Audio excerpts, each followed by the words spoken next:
अच्छा जी, सबसे पहले हम न्यूमेरिकल करेंगे 3.3। तो कहता है at a particular temperature the speed of sound in air is 330 metre per second. If the wavelength of a note is 5 centimetre, calculate the frequency of the sound wave. Is this frequency in the audible range of the human ear. क्या जो हम जवाब निकालेंगे क्या वो जवाब human ear की audible frequency range में आता है। तो स्टार्ट करते हैं। सबसे पहले मैं लिख देता हूँ 3.3 न्यूमेरिकल है जी। 11.3। 3.3 नहीं, 11.3। 11.3 न्यूमेरिकल है। तो सबसे पहले उसने कहा at a particular temperature the speed of sound in air, we हमें दिया हुआ है, v is equal to 330 metre second minus 1। उसके बाद कहता है कि वेवलेंथ जो है वो लेमडा, वो हमें दी गई है 5 सेंटीमीटर। इसको हम मीटर में चेंज कर लेंगे, 0.05 मीटर आ जाएगा 100 से डिवाइड करके। तो उसके बाद कहता है frequency of sound wave, F जो है वो कैलकुलेट करना है हमें। तो हमें पता है फार्मूले का, v is equal to F lambda होता है। ठीक है जी, इसमें v की वैल्यू 330 लगा दें, एफ हमने निकालना है। लेमडा हमारे पास जो है वो आया है 0.05। तो 330 divide by 0.05 is equal to F. Point ख़त्म कर दें नीचे से, तो ये आ जाएगा 330 मल्टीप्लाई बाय 100/5। ये एफ के बराबर हो गया। तो इनकी कटिंग कर दें, 5 1 ज़ार 5, 5 2 ज़ार 10, 0 आ गया। तो ये हो जाएगा जी 330 multiply by 20 is equal to F. 2 zero लगेंगे और 3 2 बर 6, 3 2 बर 6। तो ये हर्ट्ज़ में आ जाएगा, फ्रीक्वेंसी हर्ट्ज़ में आ गई। ये जो फ्रीक्वेंसी हर्ट्ज़ में आई है, ये ज़रा गौर करेंगे, 6600 हर्ट्ज़ है, यानी 6600 हर्ट्ज़। लेकिन जो ऑडिबल फ्रीक्वेंसी रेंज होती है, ऑडिबल फ्रीक्वेंसी रेंज, ये होती है जी 20 हर्ट्ज़ से लेकर 20 किलो हर्ट्ज़ तक। तो इस लिहाज से देखा जाए तो ये 20 किलो हर्ट्ज़ के दरमियान में है, इसलिए लिखेंगे हम, ये कहेंगे यस कि ये हमारी जो सी फ्रीक्वेंसी है, yes frequency is in Audible frequency range. इस तरह से हमने देखा कि हमारी जो फ्रीक्वेंसी है वो ऑडिबल रेंज के अंदर आती है। उसके बाद हम अगला न्यूमेरिकल करेंगे, वो है जी 11.4। 11.4 न्यूमेरिकल में वो कहता है a doctor count 72 heart beats in 1 minute, calculate the frequency and period of the heart beats. तो सबसे पहले हम लिखेंगे नंबर ऑफ हार्ट बीट्स। ये आ जाएगी हमारे पास 72, और टाइम जो हमें दिया गया है वो है जी 1 मिनट। इसको हम लिख देंगे 60 सेकेंड। 1 minute 60 second. अब हमारे पास हमें निकालने को क्या कहता है वो, कि फ्रीक्वेंसी क्या है इसकी एफ,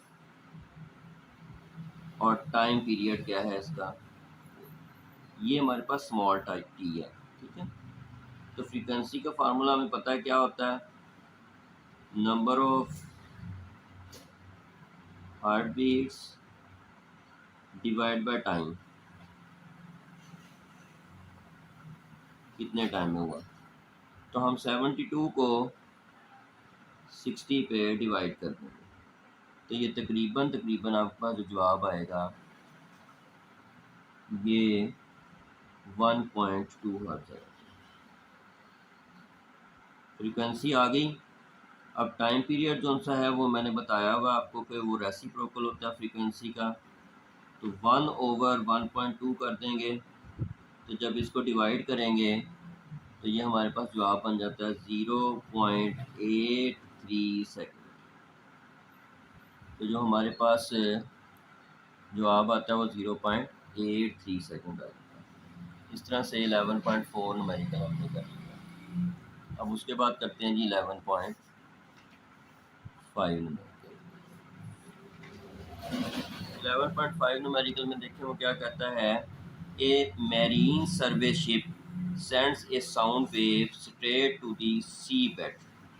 एक मैरीन सर्वे शिप है, वो साउंड वेव भिजवाती है सी बेड डायरेक्ट नीचे। It receives an echo 1.5 second later. तो 1.5 सेकेंड के बाद वो इको रिसीव होती है। The speed of sound in sea water is 1500 metre per second. Find the depth of the sea at this position. तो मैं आपको ये सवाल जो है ना पिक्चर के ज़रिए से थोड़ा समझाता हूँ। थोड़ा पीछे जाते हैं हम, ठीक है जी। पीछे जब जाते हैं तो हम देखते हैं कि ये सी बेड की पिक्चर बनी हुई है, देखें आपको नज़र आ रही होगी।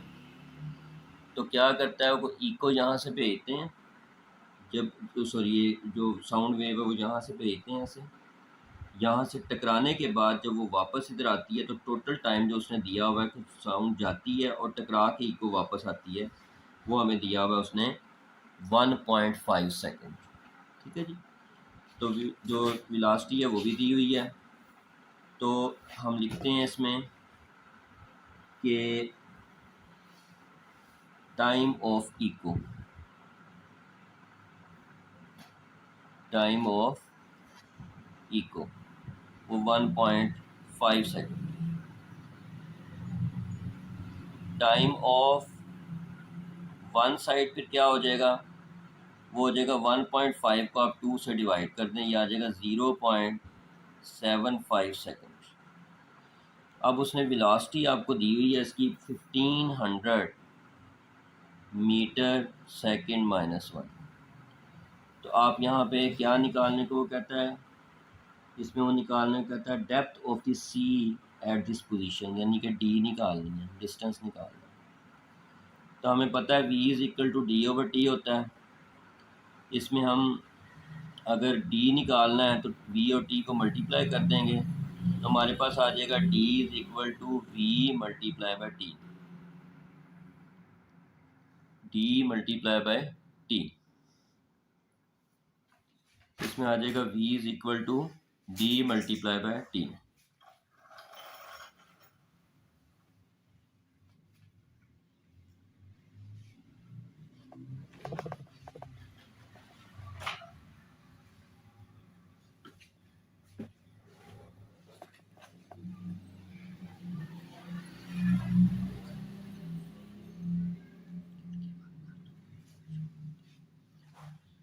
हम अब इसमें वैल्यू पुट कर देंगे, तो वो हमारे पास आ जाएगी, d की जगह पे हम वैल्यू पुट करेंगे v की जगह पर, t की जगह पे, तो d is equal to v हमारे पास है जी 1500 और t हमारे पास है जी 0.75। तो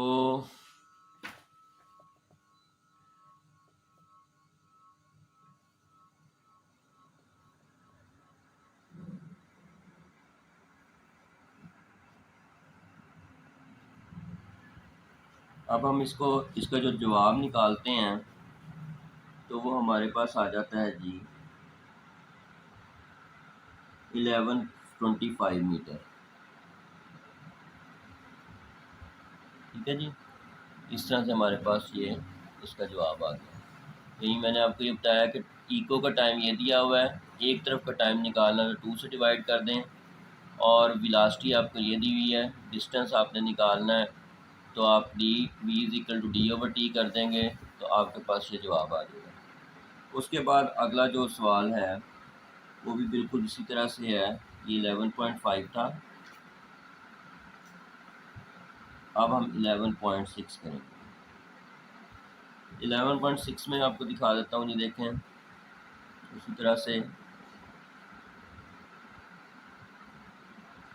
11.6 में कहता है a student clapped his hand near a cliff and heard echo after 5 second. देखिए इको का बताया हुआ, यानी कि जाने और आने का टाइम दिया हुआ है। What is the distance of the Cliff from the student if the speed of the sound is taken as 346 metre पर सेकंड। उसी तरह से सवाल होगा, इस तरह से 11.5 करवाया था। इसमें हम लिखेंगे कि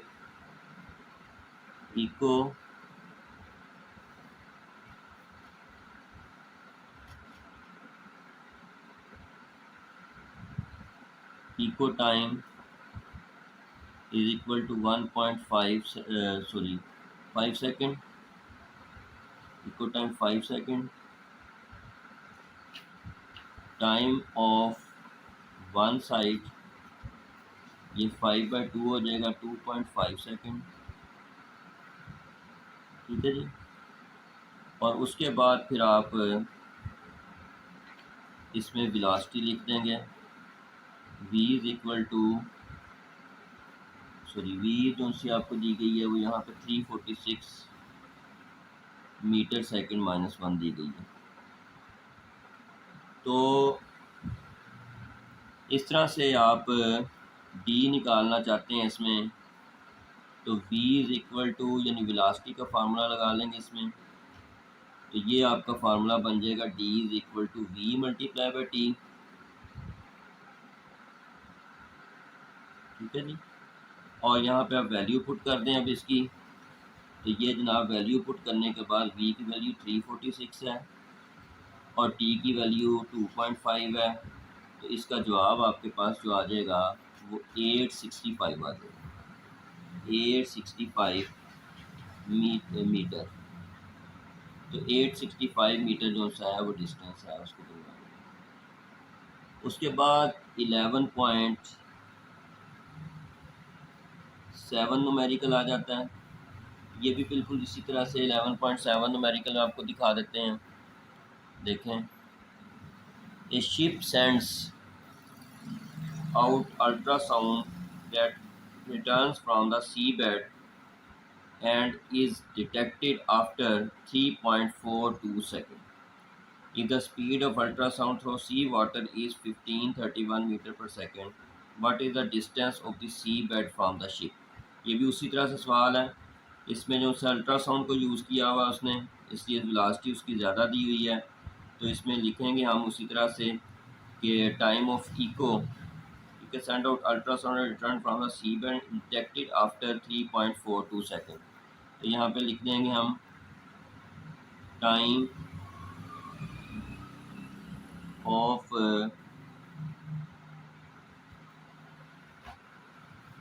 अल्ट्रासाउंड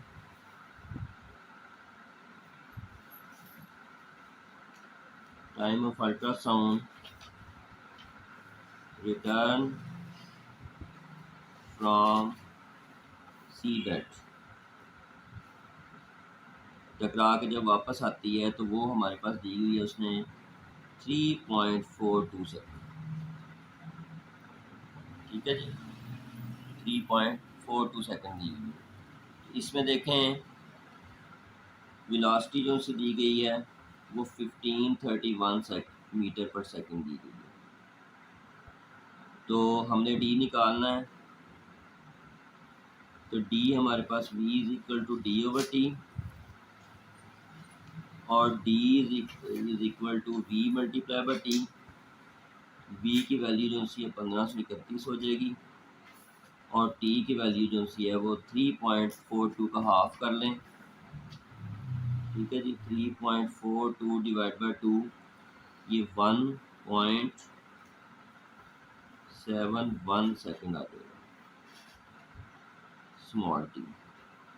तो इसको 1.71 से मल्टीप्लाई कर दें तो ये आपके पास जवाब बन जाएगा 2618 मीटर। अगर आप इसको मल्टीप्लाई करके देखें तो 2 वन ज़ा 2, एक इधर 12 हो जाएगा, 7 टू ज़ा 14, 1 टू ज़ा 1, ठीक है जी। तो 1.7, तो ये आपके जनाब 11.7 तक न्यूमेरिकल हो गया, ठीक है जी। उसके बाद आगे चलते हैं हम 11.8 न्यूमेरिकल पे।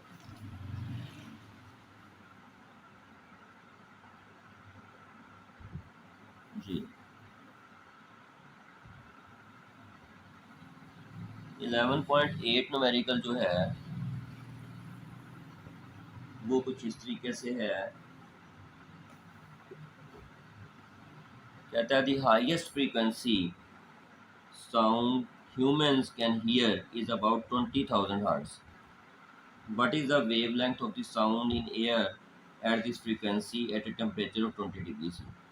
यहाँ तक एक सवाल कंप्लीट होता है। उसके बाद what is the wavelength of the lowest sounds we can hear of about 20 hertz?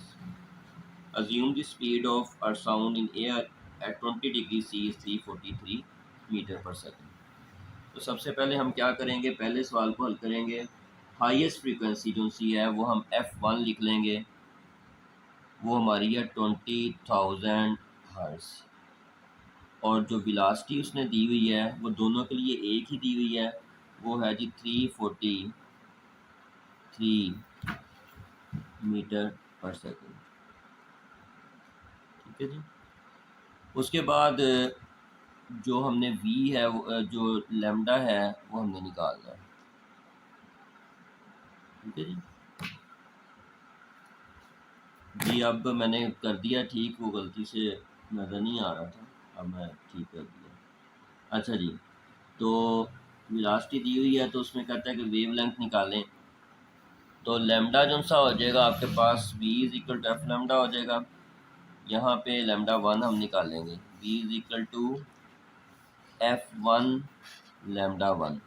v की वैल्यू रख लें 343, F1 की वैल्यू रख लें 20,000 हर्ट्ज़ और लैम्डा 1 जो सा वो हमने निकालना है 343 over 20,000 is equal to lambda 1, ठीक है जी।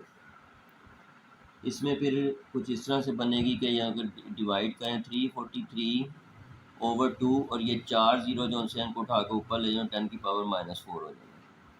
जब इसको डिवाइड करते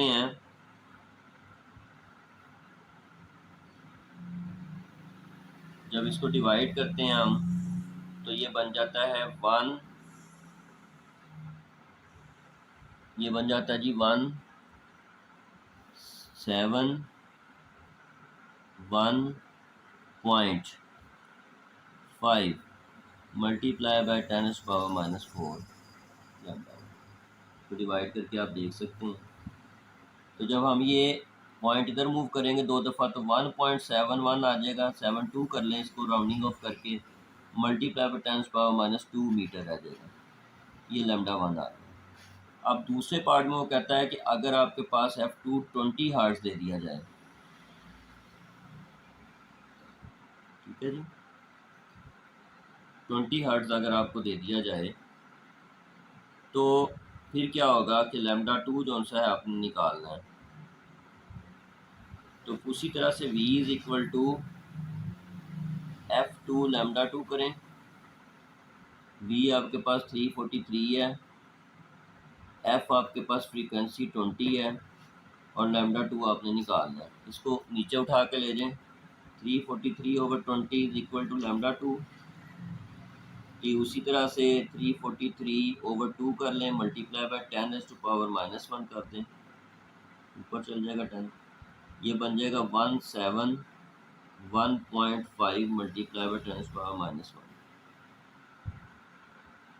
ठीक है। तो उसके बाद पॉइंट आप अगर एक दफ़ा इधर मूव कर दें तो ये 17.2 मीटर आपके पास जवाब आ जाएगा, ठीक है जी, 17.2 मीटर जवाब आ जाएगा। ये तो हो गया आपका क्वेश्चन जो सा है जो कि हमने अभी सॉल्व किया है 10.8। उसके बाद हम करेंगे लास्ट क्वेश्चन जो कि है 10.9। A sound wave has a frequency of 2 kilohertz and wavelength 35 centimeter. How long will it take to travel 1.5 kilometre? ठीक है जी। तो हमने देखना ये है कि 1.5 किलोमीटर को कैसे ट्रैवल करता है जी। 11.9 न्यूमेरिकल है, लास्ट न्यूमेरिकल है ये देख लें। इसमें देखें वो कहता है कि फ्रीक्वेंसी दी गई है 2 किलोहर्ट्ज़, फ्रीक्वेंसी दी गई है 2 किलोहर्ट्ज़। इसका मतलब ये हो गया कि ये 2000 हर्ट्ज़ हो जाएगी। अब इसमें जो उसने लैम्डा दिया हुआ है वो दिया हुआ है 35 सेंटीमीटर, यानी ये 0.35 मीटर हो जाएगा। ठीक है जी।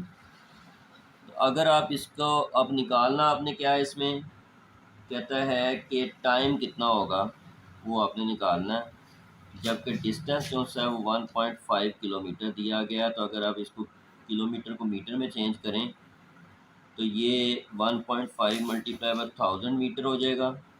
तो इसका जवाब आ जाएगा 1500 मीटर।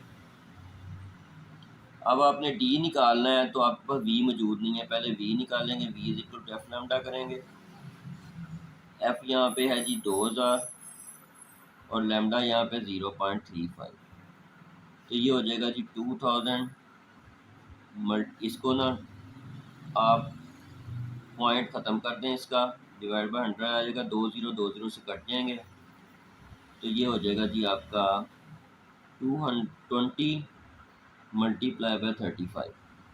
इसको मल्टीप्लाई करें तो ये बन जाता है जी 700 मीटर पर सेकेंड। अब आप v is equal to D over T वाला फार्मूला लगाएं और निकालना क्या है, यहाँ पे t आपने, इसलिए v को नीचे उठा के ले दो। d यहाँ पे 1500 है, v यहाँ पे 700 है, तो ये 0 से 0 कट हो जाएंगे, 15/7 रह जाएगा।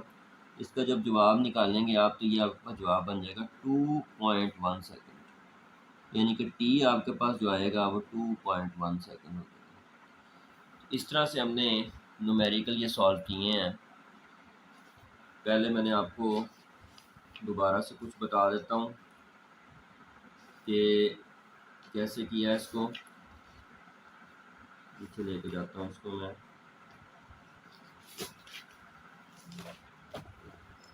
सबसे पहले हमने 11.3 न्यूमेरिकल सॉल्व किया है।